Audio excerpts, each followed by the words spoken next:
Invitamos ahora a hacer uso de la palabra al doctor Jorge Auchalja, presidente de la Asociación de Dirigentes de Marketing del Uruguay. Buenas tardes. En primer término,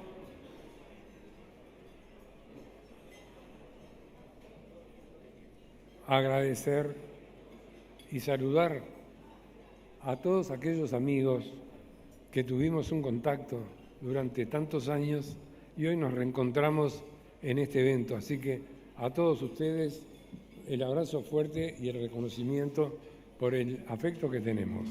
Eso es lo primero. Lo segundo, si me permiten, señor candidato a la presidencia de la República por el Frente Amplio, profesor Yamandu Orsi.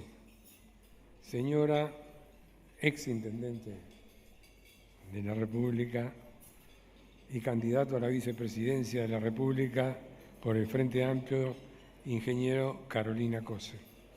Senador de la República, señor Alejandro Sánchez. Economista, Gabriel O'Donnell. Señor vicepresidente de ADM y rector de la Universidad de la Empresa, contador Roberto Gresso. Señor secretario general de ADM y tesorero de la Universidad de la Empresa, señor Enrique Giner. Quiero saludar también a quienes no están sentados con nosotros, que son miembros de nuestro Consejo Directivo, al señor tesorero Nilo Peile, que está con nosotros. Quiero saludar al vicepresidente segundo, magíster Gustavo Auchalja, y quiero saludar a nuestro director económico, que es el contador Víctor Ricardi, que también está con nosotros. Todos nosotros más, todos los socios que nos acompañan, un fuerte abrazo a cada uno de ustedes.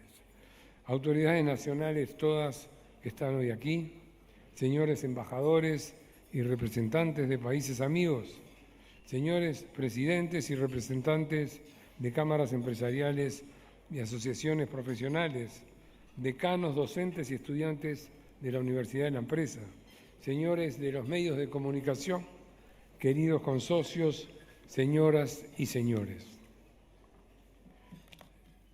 Yo creo que han pasado más de 12 eventos que recibimos primero a los precandidatos y hoy a los candidatos a la presidencia de la República.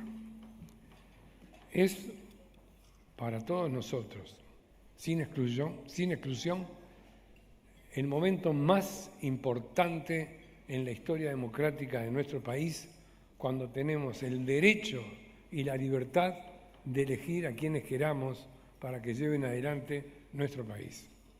Este acto que nosotros lo tomamos como que es de todos los días, no le damos la importancia que realmente tiene.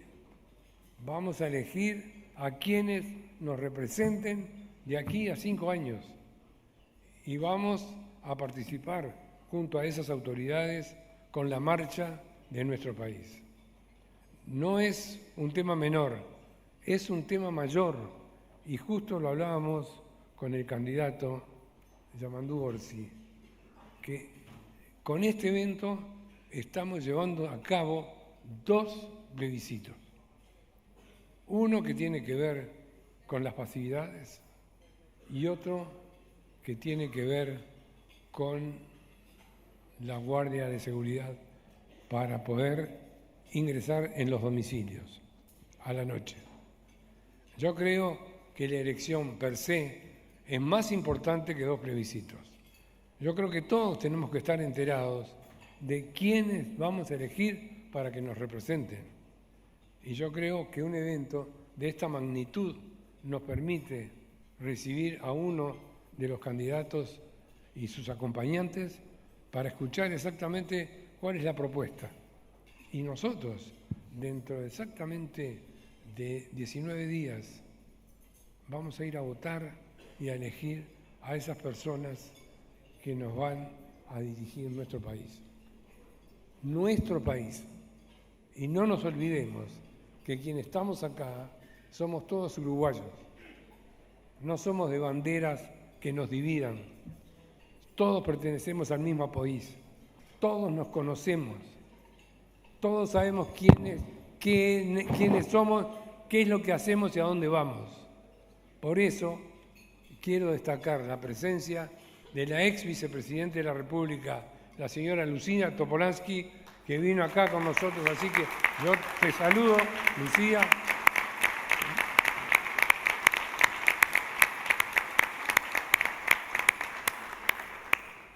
Porque decíamos que saludes a Pepe de nuestra parte y que se mejore pronto.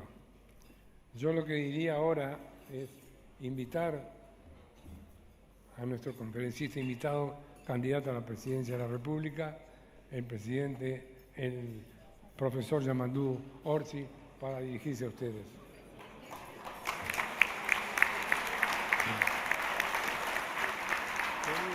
Le pido por favor se adelanten unos pasos, muchas gracias, así muestran la obra que recibe Yamadou Orsi.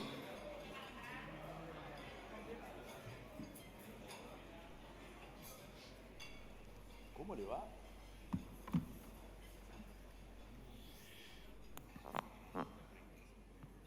Bueno, ahí tengo un cronómetro.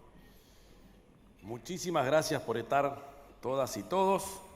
Es un gusto estar acá nuevamente. Recordamos de nuestras primeras visitas en calidad de secretario general y de intendente de Canelones. Es un placer. El agradecimiento a ADM y el agradecimiento a cada uno de los que aquí están sentados. El agradecimiento al equipo que me acompaña, Carolina, Alejandro, Gabriel. El agradecimiento a los embajadores, embajadora, muchas gracias. A los compañeros de mi fuerza política, gracias por estar siempre. Compañeros del equipo de gobierno de Canelones. Y muchos y muchas con quienes ya hemos compartido en algún otro ámbito, charlas de este tipo, más precisamente en algunas de las cámaras empresariales. Es un placer poder transmitir lo que uno piensa y lo que tenemos imaginando y creando y construyendo a través de los programas y de los equipos cuando se habla del futuro de un país como el nuestro. Una campaña electoral, básicamente la esencia está en comparar propuestas, comparar elencos, comparar trayectorias. Por lo tanto, las diferencias suelen cobrar otra fuerza, otra luz, y las coincidencias a veces quedan a un segundo plano o en un segundo plano. En una campaña electoral en este mes, la tensión o la tentación a tirar, como decimos normalmente, de la piola y generar enfrentamientos, roces, descalificaciones, adjetivación, está ahí y es un riesgo. Yo me niego y rechazo esa forma de conducirnos y transitaré estos días que quedan, como lo he hecho en mi historia personal, en las campañas de la Intendencia de Canelones, en la gestión de Canelones. Gracias, Marcos, por estar.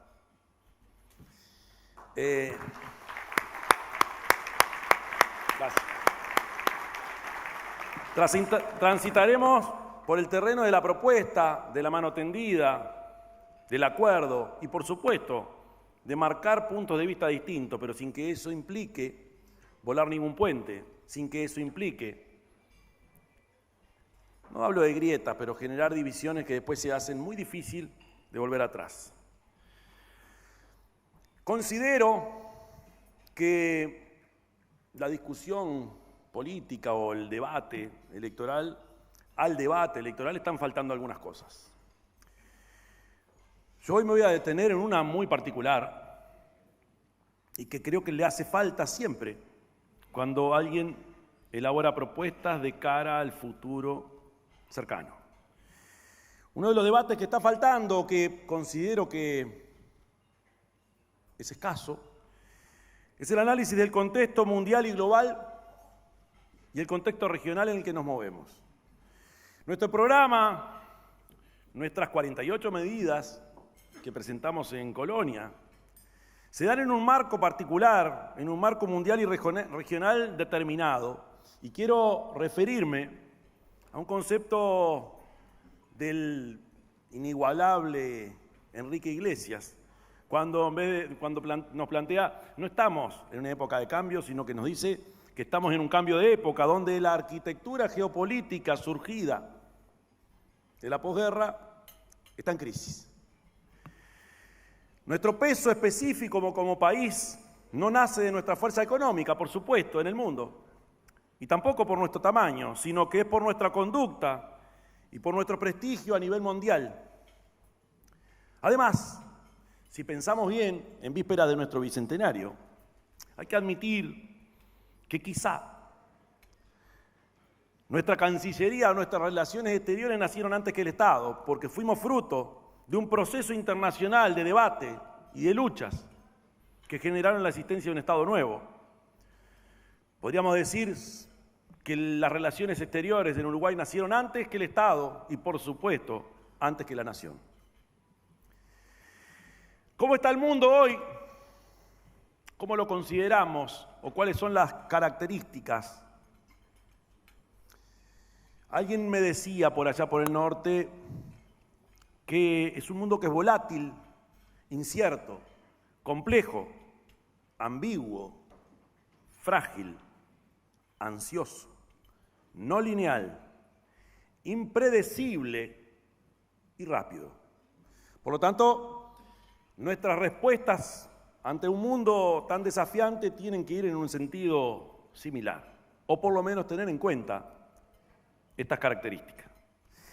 Es un mundo bipolar. Yo me formé y me eduqué en aquel mundo bipolar, aunque ya, por supuesto, en los finales de lo que era la Guerra Fría, y estabas de un lado, estabas del otro, y aparecía una tercera posición, los no alineados. Es un mundo multipolar. Alguien dice que el concepto, lo más correcto sería hablar de que es un mundo pluricéntrico. Pero desde hace años, unos pocos años, estamos discutiendo la vigencia del Estado-Nación, estamos analizando los regionalismos y su vigencia, y por supuesto estamos viendo crecer o estamos viendo aparecer nuevamente formas de nacionalismos que nos sorprenden. Y a su vez, en un mundo con estas características, aparecen respuestas cada vez más preocupantes y frecuentes. El mesianismo, los populismos, los fanatismos religiosos y el ultranacionalismo. Reconozco y admito que por nuestra formación y por nuestra edad, y por nuestras desviaciones quizá desde el punto de vista conceptual, que cometemos frecuentes errores. Uno de ellos es interpretar el mundo en el que vivimos con herramientas bastante pasadas de moda. Hoy analizamos, dónde están los centros de poder mundial o dónde se resuelven las cosas o cuál es el poder. Y nadie escapa o nadie desconoce una competencia feroz, fuerte, entre Estados Unidos y China, fundamentalmente en el plano comercial y económico. Por supuesto, a mí me preocupa el protagonismo descendiente de Europa en el concierto mundial. Hay una fuerte presencia de países emergentes, por supuesto, en otras zonas del planeta, como en Oriente Medio, Arabia Saudita, por supuesto Israel. Y también hay otra realidad a la que no podemos escapar, o por lo menos tenemos que analizarla, que es la aparición de los BRICS. Con el peso que tiene y con la cantidad de aspirantes a ingreso que apareció hace poco tiempo. En ese mundo estamos. No hay que desconocerlo y yo creo que también debe ser parte de la discusión en un proyecto también de país. ¿Cómo nos pega todo esto? ¿Estamos obligados o nos sentimos a veces obligados a tomar partido?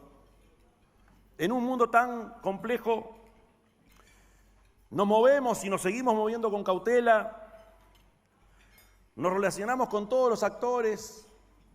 ¿Desde dónde? Y todo este marco complejo de relaciones y de poder mundial tiene un telón de fondo caracterizado por problemas muy reales, muy claros.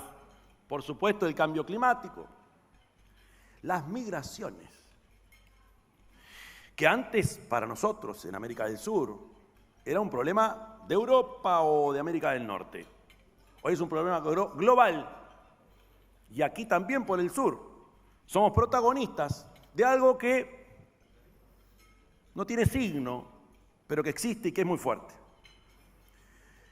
La lucha y la búsqueda de nuevas fuentes de energía, porque a la vez que Uruguay avanza y avanzó en las energías limpias, y a la vez que aparecen desafíos nuevos, como por ejemplo las tecnologías de la información, los datos y las posibilidades que eso nos ofrece, también sabemos que este mundo de la inteligencia artificial va a precisar mucha más energía. Y eso es un tema que está ahí rondando y no lo podemos despreciar. La desigualdad entre países crece a la vez que, a la interna, en la sociedad, también creció y crece. La inseguridad alimentaria también es parte de ese telón de fondo y, por supuesto, el crimen organizado y el narcotráfico a escala mundial. También, como parte de ese telón de fondo preocupante, el debilitamiento de organismos multilaterales, el descreimiento en la globalización, las regionalizaciones cuestionadas. Yo cuando era docente ponía como ejemplo y hablaba del Tratado de Roma y miraba a mi Mercosur y decía, ven, así se hace. Todo está en cuestión. La Unión Europea tiene sus dolores y, por supuesto, todos los acuerdos y regionalismos también se ponen en duda. El propio Mercosur no escapa a ello. A su vez, también como telón de fondo, hemos visto cómo hemos asistido a nuevas exigencias para las economías domésticas. ESG, si mal no recuerdo en inglés, que tiene que ver con las empresas que actúan en el mundo tienen que cumplir un compromiso ambiental, un compromiso social y también de gobernanza, o sea, un compromiso ético y de transparencia. Eso se nos plantea, se nos exige y está bien. Pero además, dentro de este telón de fondo y de las exigencias, el impuesto mínimo global o ese tributo mínimo que están planteando, que incluso hasta pensamos que no iba a salir o que no iba a pasar, empezó a pasar y que nos obliga a pararnos en forma distinta, porque eso se viene y se viene. En este marco, en este mundo, Uruguay tiene ofrecimientos, tiene caminos. Un país exportador de bienes primarios como el nuestro, se le ofrece a esta zona del planeta también una propuesta que viene de muy lejos, que es la Franja y la Ruta, propuesta por el gobierno chino. Tenemos ahí en las puertas la posibilidad, y ojalá sea posible, un acuerdo entre Mercosur y Unión Europea. Se verá en pocos días cuánto podemos avanzar. También se nos ha planteado otro nivel de alianzas y acuerdos con el Pacífico. Está bien. A su vez, a no desconocer lo que es el mundo de la geopolítica y aquella solidaridad hemisférica, existe y la tenemos que ver, hay que verla. Y ahí los Estados Unidos actúan y como no puede ser de otra manera en este territorio, en esta zona del planeta. A su vez se ofrecen acuerdos novedosos con otros países. Sé que el ministro de Ganadería anduvo por el sudeste asiático. En fin, los caminos son múltiples. Considero que no debemos encerrarnos en una sola opción, que debemos analizar y adaptarnos a la volatilidad que el mundo hoy nos presenta.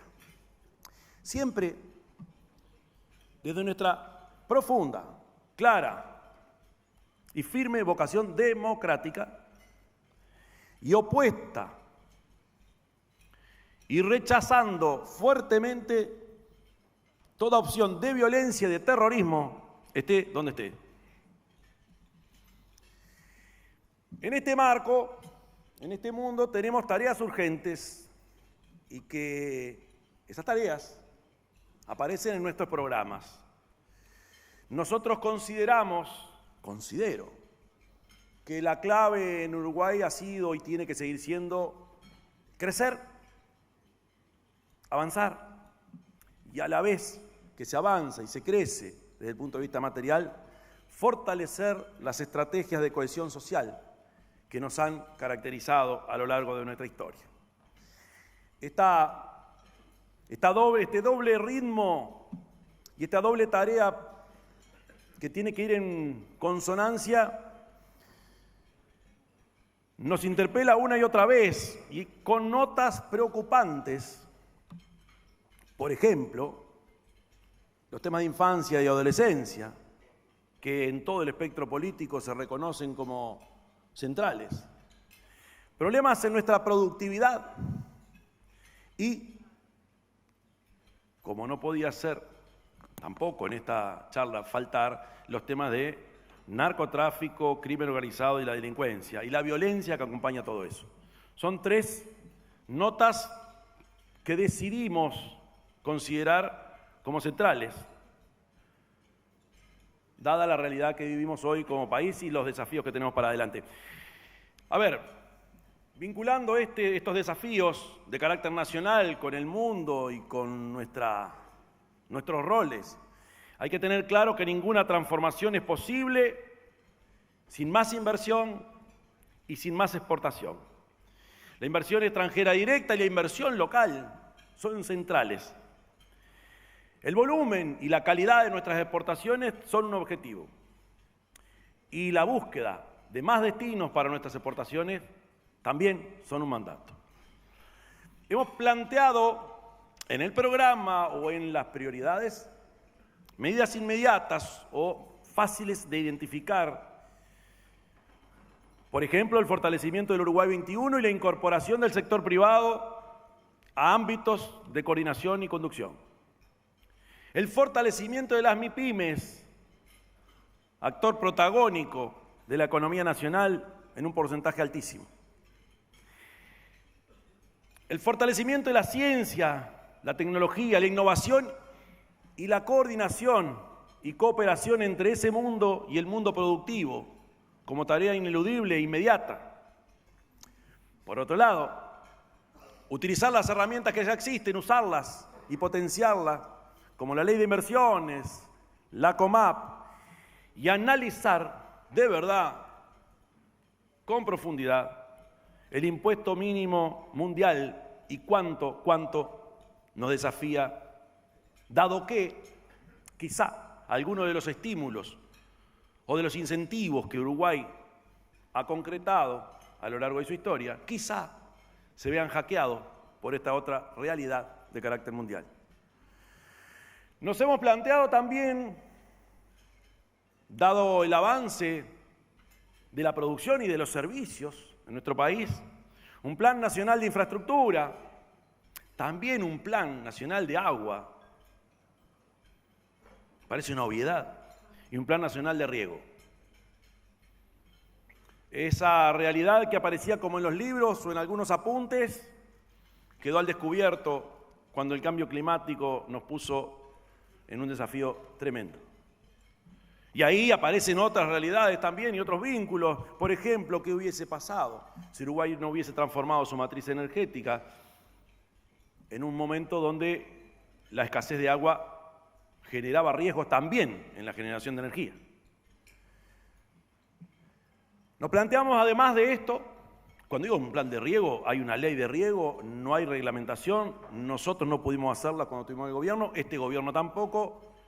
Evidentemente hay que avanzar y si hay que retocar, bienvenidas sean las propuestas, pero no podemos dejar pasar un año más. La realidad nos demostró que es un mundo u otro. La formación de nuestros trabajadores, por supuesto, en un mundo del trabajo tan desafiante, redimensionar, repotenciar el ENEFOP y, por supuesto, acompañar este crecimiento con un nuevo pacto educativo, con un pacto educativo de verdad, donde nos pongamos de acuerdo en 3 o 4 cosas. No me planteo la gran reforma educativa, simplemente en qué 4 o 5 cosas el país y los educadores están de acuerdo para avanzar en ese sentido. Y por supuesto, para una economía que tiene que crecer, para una sociedad que tiene que beneficiarse de las mieles de ese crecimiento, Uruguay tiene que abrirse al mundo, por supuesto, no tenemos otra chance como país pequeño.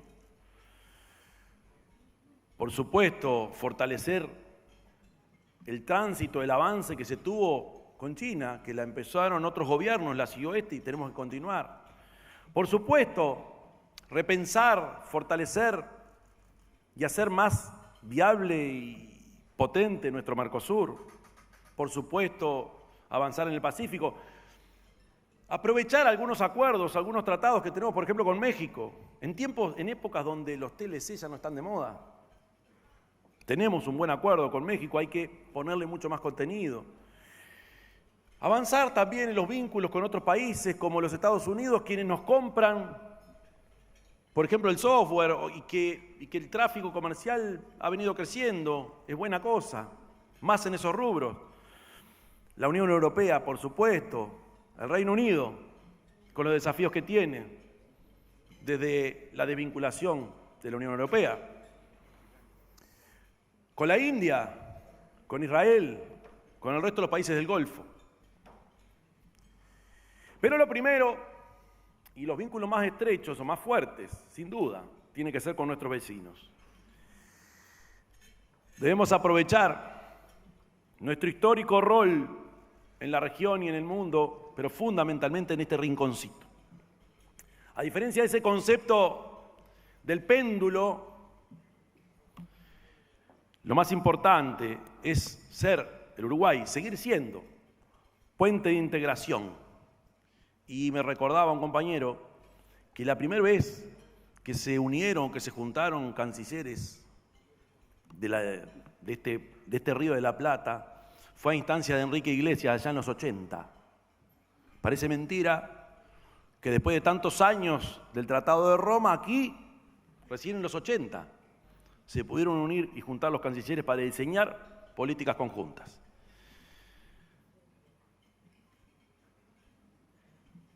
Un país que tiene que crecer, un país que tiene que avanzar. Por supuesto, hay temas de seguridad que podemos ahondar más en las preguntas, y que tiene que relacionarse con el mundo con puertas abiertas y con mucho oxígeno.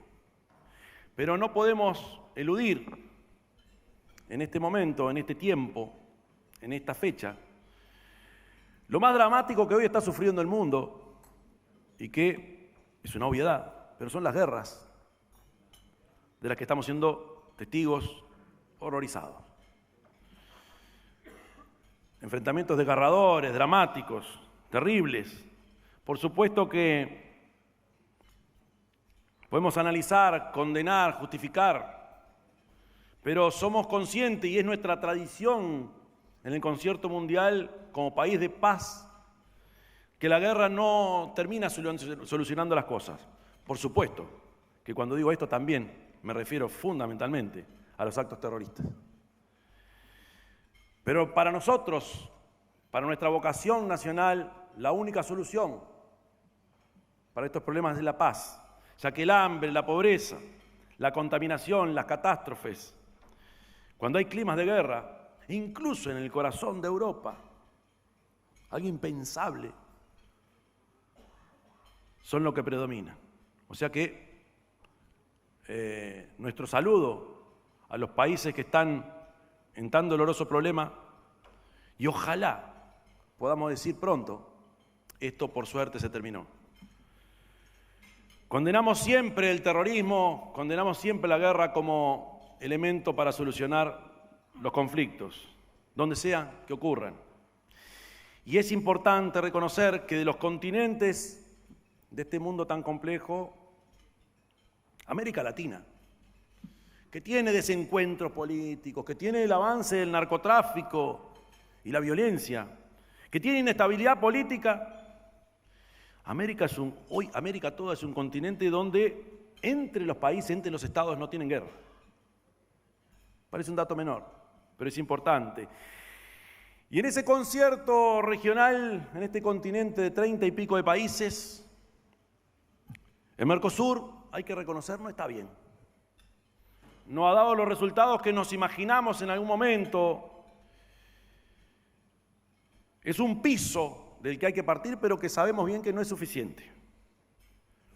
Somos conscientes de que desde el Mercosur e integrados con las vicisitudes que tiene, debemos avanzar en acuerdos estratégicos e incluso avanzar en nuestra América Latina. Ahí hay herramientas que están disponibles, hay que ver. Por ejemplo, la CELAC, que es un órgano donde los países de América Latina se sientan a la mesa. A nivel interno, sobre estos temas, es necesario y posible un nivel de acuerdo sobre política internacional. Los hechos históricos, nuestra propia historia lo demuestra. Dije hoy que cometemos a veces errores cuando queremos medir, pero también cometemos errores cuando queremos analizarnos o cuando nos presentamos. El peor de los errores, o uno de los peores errores, es la autocomplacencia. Por supuesto que tenemos muchas virtudes y hemos andado bien. También tenemos nuestras cosas y nuestros defectos. Por supuesto que buscar mercados, abrirnos, está muy bien. Pero por nuestro tamaño y por nuestra ubicación, no podemos reducir la política exterior solo a lo comercial. Es un trasfondo mucho más intenso. El Uruguay puede ser y debería fortalecer su rol de legitimador de diálogos e integración en la región. Por otra parte, yo soy consciente, lo entendí, del peso que tiene la diplomacia presidencial y tendré el compromiso de llegar a la presidencia, de estar inmerso en la política exterior de nuestro país. Como presidente de la República, tendré una especial atención a la construcción de las confianzas más allá del signo ideológico de los gobiernos. Los intereses de la República están más allá de la coyuntura. Los intereses de nuestro pueblo, los intereses de nuestro Estado, están bastante más allá de lo que en una orilla o en otra orilla de cada uno de nuestros países lidere o gestione desde el punto de vista conceptual, filosófico e ideológico. Sé que muchos de los que están acá deben tener dudas e interrogantes sobre cuestiones más programáticas. He tenido la oportunidad en varios ámbitos, y aquí está la parte central de nuestro equipo. Y por supuesto que en el ámbito de las preguntas, de las interrogantes, responderemos cuando de eso se trate. Pero como quiero ser presidente de este barco de 3,5 millones de tripulantes, debo tener claro el rumbo y agarrar fuerte el timón en estas aguas tan embravecidas. Muchas gracias.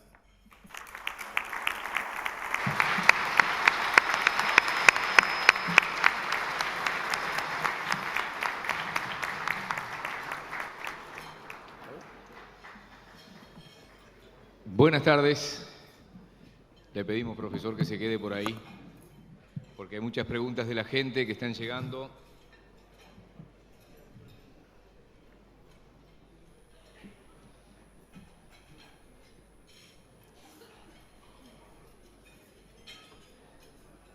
capaz que algunas aprovechamos la volada, como alguna vez hicimos con el doctor Vázquez, de que estaba Astori en la mesa y Vázquez no lo desaprovechó y ahora tiene a sus colaboradores acá. Algo de esto dijo recién y le preguntan, ¿es posible realmente concretar un pacto educativo y un acuerdo básico en seguridad? Es una pregunta que viene del público. Si hay áreas donde sí o sí se necesitan acuerdos mínimos, dentro de tantas, seguridad y educación son las centrales. Algunas preguntas. ¿Alguien puede, o parte del sistema, hay alguna parte del sistema político que pueda oponerse o estar en contra de la extensión del tiempo pedagógico? ¿Hay algún sector de la política que pueda, por ejemplo, rechazar la idea de la universalización de la educación inicial de los 3 años en adelante? ¿Alguien puede estar en contra de una coordinación mucho más eficiente con las agencias internacionales en temas de seguridad y narcotráfico? ¿Alguien o algún sector político de nuestro país puede estar en contra de avanzar en tecnología y llegar a las 20.000 cámaras de videovigilancia como nos hemos planteado? El tema es que si vamos a un diálogo o acuerdo de ese tipo, planteándonos ser los padres de la criatura exclusivos, lo más probable que tengamos un ruido de fondo que nos dificulte. Entonces, como yo digo una y otra vez, quizá a veces abusamos del concepto de las grandes reformas que uno viene, o esa vocación a veces muy fuerte de refundación o de reencarnación de los grandes procesos. Yo creo que en educación, 4 o 5 pinceladas gruesas. Avanzar hacia la Universidad de la Educación para la formación de nuestros docentes. La extensión de la Universidad de la República a todo el interior del país. Son de las cosas que estoy seguro que nos va a encontrar. Y si llevo un paquete de 15 cosas, y si me planteo que son las 15 o nada, por supuesto que ahí voy a rebotar, y con razón. Cuando alguien va a un diálogo en temas como estos, tenemos que concentrarnos en cuáles son los 2 o 3 puntos fundamentales, porque además creo que la mejor respuesta a estas preguntas la tiene la propia gente de a pie, el común y corriente, que nos plantea una y otra vez cómo es posible, me lo dijo un amigo hace un tiempo, cómo es posible que en 3 o 4 puntos centrales como infancia, como la educación, como la seguridad, no nos podamos poner de acuerdo, no lo entienden. Y tienen razón. 2 pequeñas repreguntas con respecto a esto primero que preguntaban. Quiero decir que hay 48 propuestas que gran parte de los que están aquí o los que van a ver esto ya las conocen. O sea que pido disculpas porque algunas cosas pueden ser obvias, pero es respetar lo que manda la gente. Sí, pueden ser obvias para ustedes. Con respecto a la educación, el Frente Amplio, en caso de ser gobierno, volvería a los consejos en la ANEP integrados por docentes. Esa es la primera repregunta, después una segunda y después sumamos a Laura. A mí no se me ocurriría analizar los temas de seguridad y resolver temas de seguridad sin tener a la policía por dentro, no solo dando una opinión, sino también dirigiendo desde el punto de vista técnico el rumbo de los temas de seguridad. De la misma forma, considero, además como docente, formado y egresado, que es impensable diseñar una política educativa a espaldas de los docentes. El formato, el título de esos organismos que sí o sí tienen que marcar el derrotero de la educación en nuestro país, se verá en su momento. Pero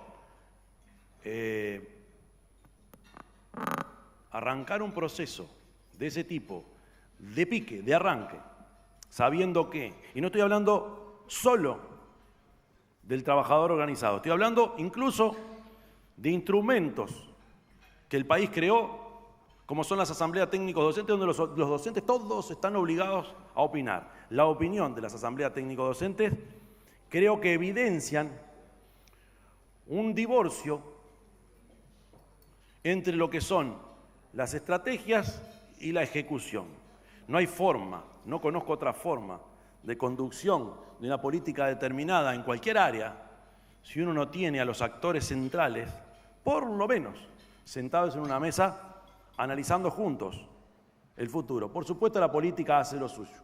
Por supuesto, el gobierno tiene que marcar la estrategia o cuáles son sus políticas educativas, pero siempre de la mano y acompañando o haciéndose acompañar por aquellos que son los protagonistas centrales en una estrategia educativa. No me lo va a contestar, pero ¿tiene el nombre de un eventual futuro ministro del Interior? No lo tengo, no es que no le quiera contestar, no lo tengo. De verdad, no.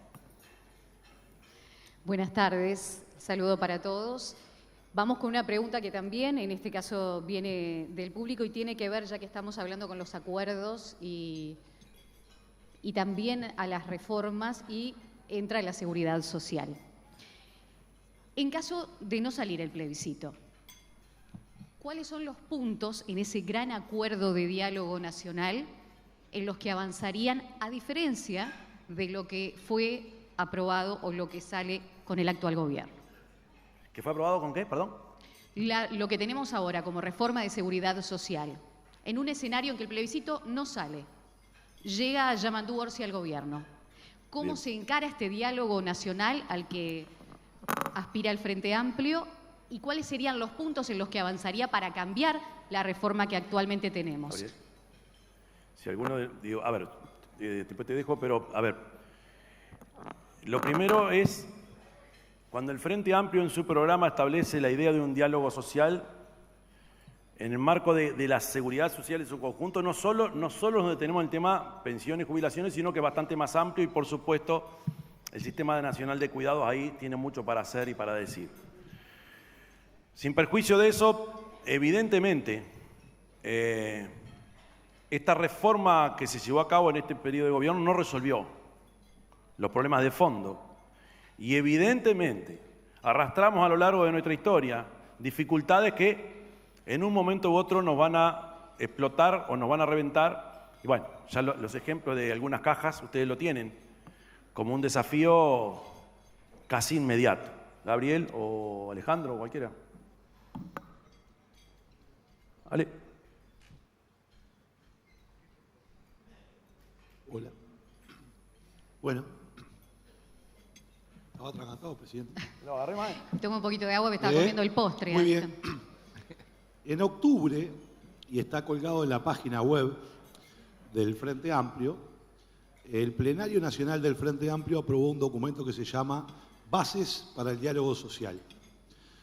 En ese documento que está colgado en la página web del Frente Amplio fue cuando, en definitiva, comenzamos a debatir cómo enfrentar una ley que nosotros consideramos que es injusta en varios aspectos, que fue la ley aprobada por el actual gobierno, que modificó, en definitiva, no la seguridad social, sino las pensiones y las jubilaciones, porque lo que tuvimos es una ley de pensiones y jubilaciones.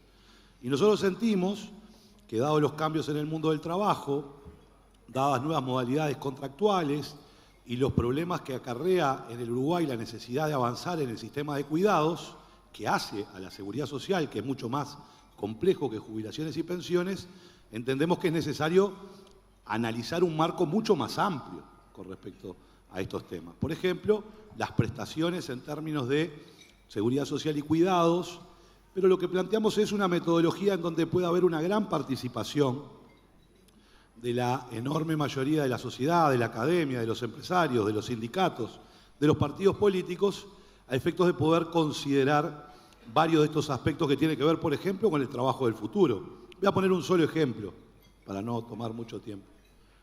Generalmente en el Uruguay, el cuentapropismo fue concebido como un trabajo de baja calidad y por tanto tiene una cotización ficta a la seguridad social, porque cuando pensamos en cuentapropistas pensamos en el plomero, en el albañil. Ahora resulta que cuando vemos, por ejemplo, los servicios globales, que es una de las áreas de exportación bastante innovadoras del Uruguay, nos encontramos con un sinnúmero de profesionales altamente calificados, de altos salarios, que también tributan por un ficto, cuando en realidad hay diferencias de ingresos muy grandes. pensemos en un asesor financiero, pensemos en un abogado para un gran estudio jurídico. Cuando se vaya a jubilar ese profesional, habrá aportado demasiado poco y tendrá una jubilación muy baja. ¿Por qué? Porque quedó en el criterio general de que es un trabajador por cuenta propia y que por tanto tiene, en definitiva, algunas de estas consideraciones que son tributaciones fictas. Para poner un solo ejemplo de lo que puede ser una nueva modalidad de trabajo en el mundo. Pensemos en los miles de choferes de Uber, que es la empresa de transporte que tiene ningún auto. Porque en realidad Uber es la empresa más grande del mundo de transporte, pero no es propietario de ningún auto. Por tanto, ahí hay enormes desafíos y nosotros pensamos que en ese sentido deberíamos profundizar. También pensamos, y termino con esto, que hay algunos aspectos que hacen a la ley aprobada recientemente por el gobierno que entendemos que son bastante negativos. Entre ellos, por ejemplo, habilitar que las AFAP le cobren comisión a las personas cuando no tienen trabajo. Nos parece que eso es injusto, eso está aprobado en la ley, creemos que eso hay que modificarlo. Como también así hay que modificar algunos aspectos que incluyó la ley de jubilaciones del gobierno, como aumentar a 65 años la edad al barrer para todos los oficios y todos los trabajadores. Es natural que hay empleos en los cuales las personas pueden permanecer en el tiempo y es saludable que sigan trabajando, pero hay otros empleos en donde es muy difícil. De hecho, en las reformas que se han hecho en el mundo de seguridad social, que se ha aumentado al barrer la edad jubilatoria, lo que ha generado es que el 50% de los trabajadores no puedan jubilarse porque no pueden completar los requisitos que eso exige. Esos son algunos de los aspectos que deberían estar incluidos en un diálogo social para avanzar en un gran acuerdo que implique corregir estos errores de la ley que fue aprobada por las actuales mayorías parlamentarias y además pensar una seguridad social del futuro en ese nuevo mundo del trabajo con los desafíos que existen y de alguna manera poder sostener las prestaciones, la calidad de ellas y la universalización de esas prestaciones, que creo que es uno de los reclamos que tiene nuestra sociedad. Eso debe ir atado a una discusión también de los consejos de salarios, por ejemplo, la discusión de productividad o avanzar en unos consejos de salarios que den un salto en cuanto a la negociación colectiva. Bueno, pensando el mundo del empleo también, ¿no? Pensando el mundo del empleo, se lo digo. Sí. Esa es mía la pregunta, ¿no? Ah, bien. Bueno, esa es otra discusión. Como viene todo no tan enredado una cosa con la otra. Pero yo la comparto plenamente. El mundo entero está discutiendo la reducción de la jornada laboral. El problema es que la reducción de la jornada laboral no puede discutirse suelta, porque si no hay un debate sobre la productividad, tenemos un problema de carácter económico para ver cómo se le da viabilidad a algunos emprendimientos, pero también habría que incorporar con otro componente. Si el mundo del trabajo que viene es un mundo que exigirá una formación permanente de las y de los trabajadores, porque los cambios tecnológicos son tan rápidos y disruptivos, obviamente deberíamos discutir en el marco de las negociaciones colectivas la posibilidad de reducir la reducción de la jornada laboral concomitantemente con la formación de los trabajadores y quizá transformar el INEFOP en un gran espacio de coordinación con la UTU, con la universidad, en donde nosotros recapacitemos trabajadores que van a quedar obsoletos en el corto plazo porque las nuevas tecnologías van a sustituir esos puestos de trabajo. Entonces quizás el debate no es solo la reducción de la jornada laboral, es la reducción de la jornada laboral concomitantemente con la posibilidad de la formación, la capacitación de trabajadores y trabajadoras que les permita acceder a mejores empleos en el futuro. Entonces, de alguna manera, quizás lo que haya que plantearse es que la jornada laboral puedas trabajar 6 horas y puedas destinar 2 horas a estudiar y, en definitiva, eso va a redundar en un aumento de la productividad de los trabajadores para su propia empresa, que todos, acá está lleno de empresarios y saben muy bien que lo valioso que es que los recursos humanos que ya están en la empresa se capaciten para ocupar nuevos puestos de trabajo en el marco de los desafíos que tienen las empresas de evolucionar hacia nuevas áreas, porque también tenemos que reconvertir empresas en este mundo tecnológico que se viene, no solo trabajadores, también empresas. Entonces nos parece que ahí es donde debería ubicarse ese debate sobre la jornada laboral para que no suceda que la gente termine trabajando 12 horas después, porque otras experiencias de reducción a secas de jornada laboral ha generado que las personas, por un problema de ingreso, en vez de trabajar 6 horas, trabajen 12. 2 preguntas sobre economía, siempre en la eventualidad de que sea el nuevo presidente de la República. Una tiene que ver con la fijación del precio de los combustibles, que fue votada por el Frente Amplio en la LUC, después se opuso cuando se propuso un referéndum que salió derrotado, si se va a mantener esta fijación o si se va a cambiar el sistema de fijación de los precios de los combustibles. Y lo otro tiene que ver con las compras en efectivo, que hay un consenso de que estaban muy bajas en el gobierno del Frente Amplio en $5.000 y que ahora como pegaron un salto inconmensurable. Esas dos preguntas, ¿qué pasaría en un eventual gobierno del Frente Amplio? Gabriel.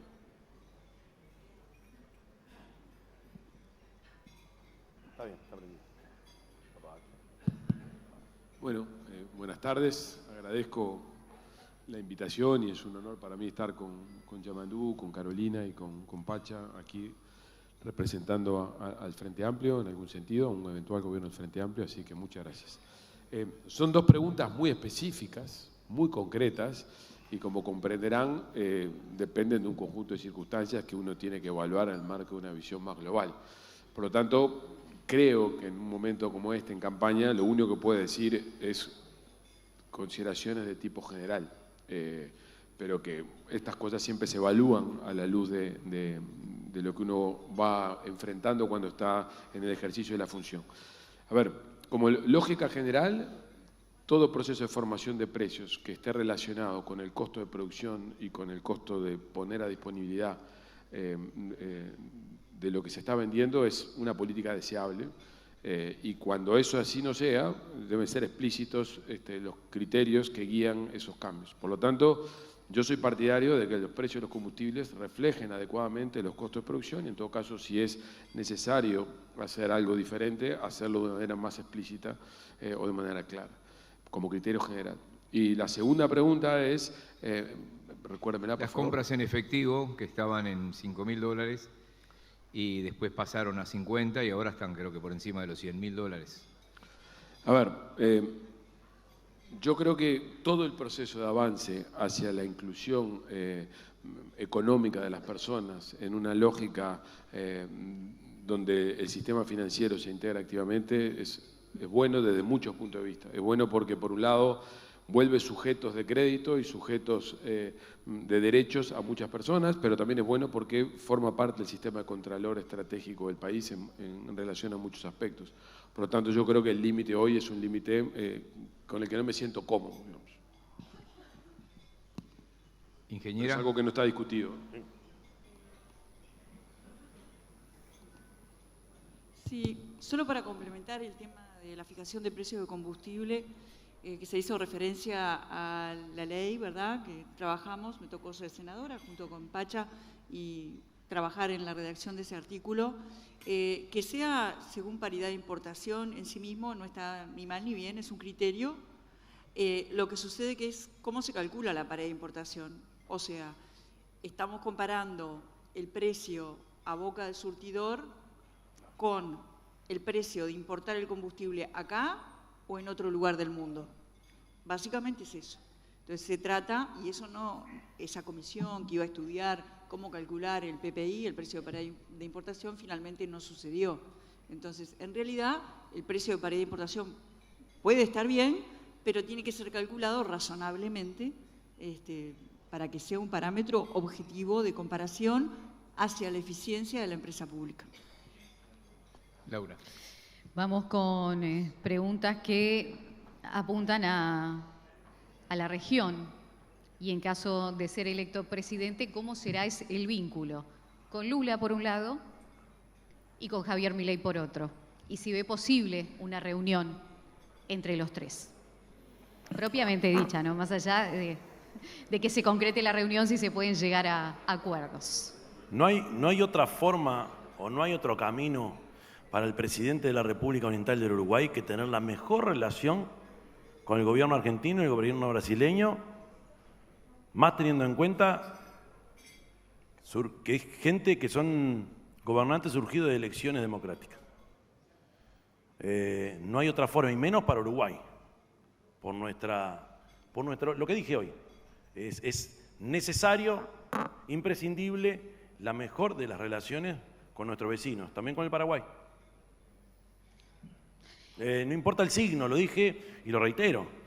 El signo político de quien esté al frente en una región también tan volátil y en países donde la orientación cambia tan rápido, no nos olvidemos que el Estado sigue, el pueblo sigue y los gobernantes pasamos.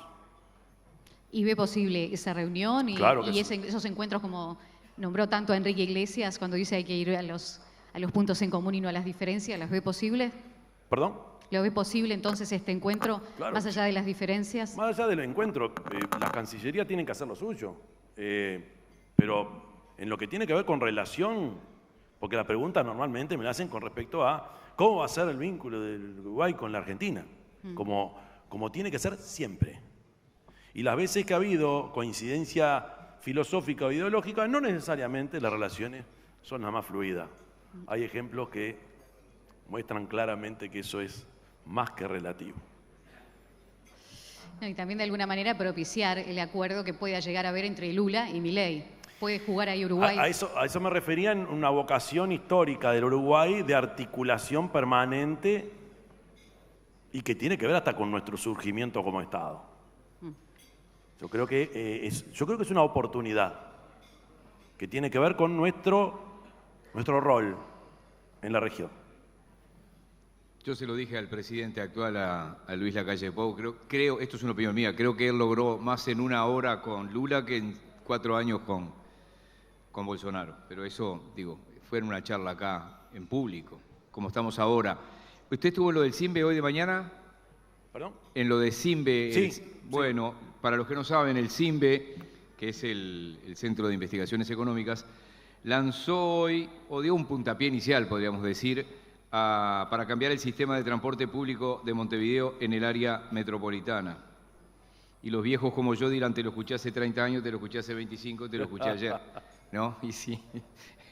Pero bueno, a ver. Esto, 10 segundos, le pido, incluye utilizar vehículos similares a los ómnibus, pero más grandes, de hasta 220 pasajeros, hacer paradas subterráneas, es decir, mejorar el tiempo, mejorar la calidad de vida de la gente de Montevideo, el área metropolitana. ¿Cómo lo vio esto?